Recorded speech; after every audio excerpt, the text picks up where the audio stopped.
On parle d'architecture de marque et on parle également de gestion de portefeuille de marque. Quelle est la différence entre les deux? L'architecture de marque, c'est comme une maison, elle a plusieurs étages. Et gestion de portefeuille de marque, c'est de l'urbanisme. Il y a plusieurs maisons dans une rue.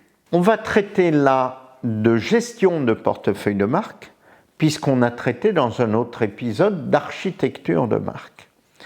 Donc, une gestion de portefeuille de marque, c'est de combien de marques une entreprise a besoin pour couvrir son marché.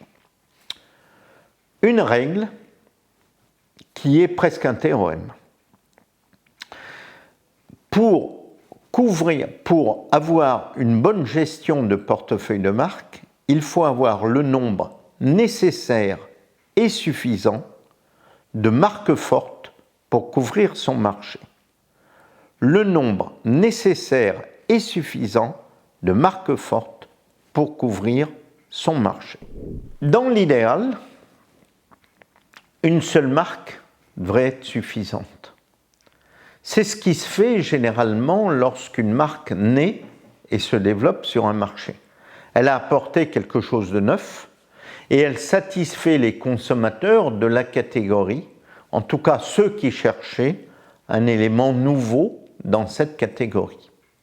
Et donc une seule marque suffit et devrait pouvoir couvrir l'ensemble des attentes.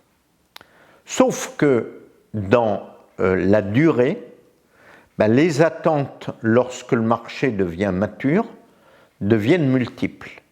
Et lorsque ces attentes deviennent multiples, une seule marque ne va plus suffire et on s'en aperçoit très bien dans le monde des voitures où finalement tous les groupes, à commencer par Volkswagen qui est celui qui a le plus de marques, ont développé progressivement des marques complémentaires au sein du groupe.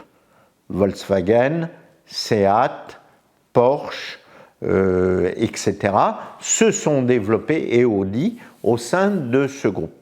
Mais même Toyota, qui était sur une logique de marque unique, a développé une marque seconde qui est Lexus pour ses produits plus haut de gamme. Donc une marque unique serait l'idéal, mais c'est rarement le cas dans la durée. Il faut donc a priori plusieurs marques pour pouvoir couvrir son marché lorsque celui-ci est devenu mature et qu'il y a de nombreuses attentes auprès des consommateurs. Et on le voit bien dans le monde automobile où finalement Dacia est une marque accessible et simple. Renault est la marque centrale qui a un certain nombre d'éléments et Nissan est la marque, appelons ça, supérieure pour les gens qui cherchent un produit qui soit un peu différent des autres. Dans le groupe Volkswagen, c'est encore beaucoup plus développé puisque on a Seat, on a Volkswagen, on a Audi, on a Porsche, etc. Et donc à chaque fois, on s'aperçoit que lorsqu'une marque nouvelle arrive, eh bien cela fait monter en gamme vers le haut la marque qui était à sa place. Volkswagen est quasiment aujourd'hui une marque pas tout à fait de luxe, mais de mastige, alors que son nom voulait dire voiture du peuple et que c'était typiquement le produit accessible à l'origine. On se souvient de la coccinelle qui représentait complètement cela. Et dans également les lessives, à l'origine, chaque lessive correspondait à un usage et aujourd'hui cela continue, on a Dash, on a Ariel, on a Homo, etc.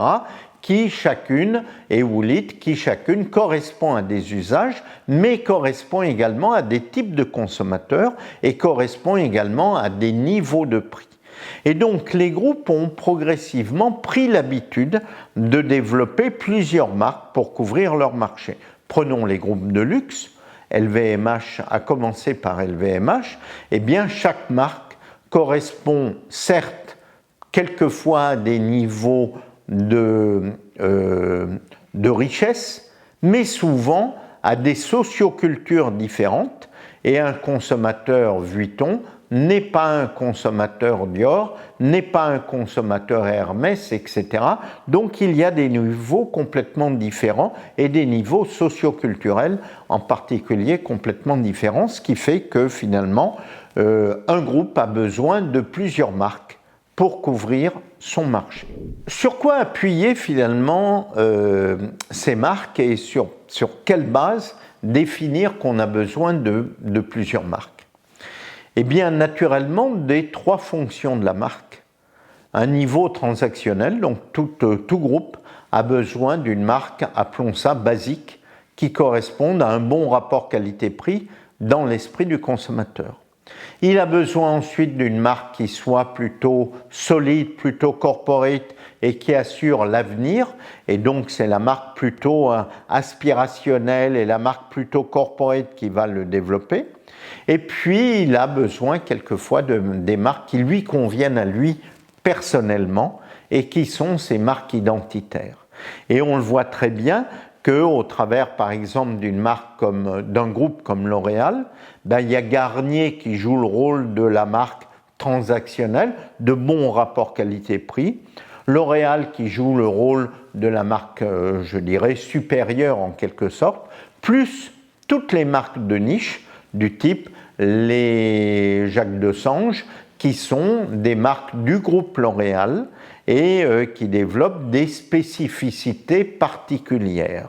Et donc, dans tout groupe, finalement, il y a ce panachage qui correspond aux différents segments d'un marché et aux différentes attentes des consommateurs.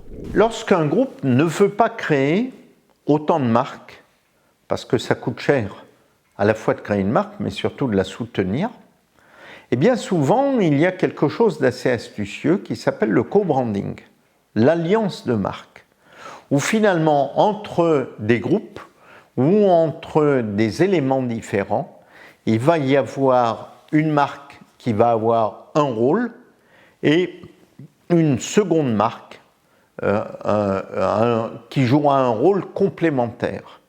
C'est le rôle des labels un petit peu ou des marques ingrédients du type ABS pour les marques automobiles et en particulier pour Mercedes, mais également on s'aperçoit qu'on a aujourd'hui des marques de vêtements pour enfants qui vont avoir le label Star Wars ou le label du dernier film Disney en complément. Et donc la marque de vêtements veut dire bon rapport qualité-prix et entreprise qui sait fabriquer des vêtements. Et puis de l'autre côté, il va y avoir le fun de la dernière licence du monde Disney, du monde Star Wars ou d'un autre monde qui va être développé. Et c'est souvent une façon astucieuse finalement de sortir entre guillemets de l'ordinaire pour apporter un peu de surprise au sein d'une marque qui, elle, joue complètement le jeu de la pérennité.